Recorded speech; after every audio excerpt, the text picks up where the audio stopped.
睡眠因呼吸失调造成的打呼噪音，不仅仅影响同诊者的睡眠品质，也深深伤害本身的健康。自认睡得好而不理会睡眠打呼噪音，是许多人的通病，但这是对自身健康与同诊者睡眠品质不负责任的态度。珍爱自己与同诊者，面对睡眠噪音伤害是刻不容缓之事。睡眠噪音伤害自身的范围非常之大，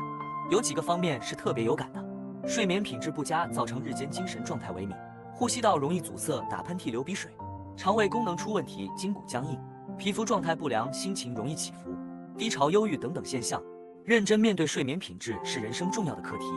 也是 CP 值超高的投资。减量呼吸是降低睡眠噪音最基本的习惯与观念，日间养成减量呼吸的习惯，睡眠噪音自然会慢慢改善。想知道更多，欢迎加入YouTube频道，疗愈身心的勇气。每周3晚上7点由林彦章医师一言的直播节目，如有需要可线上讨论。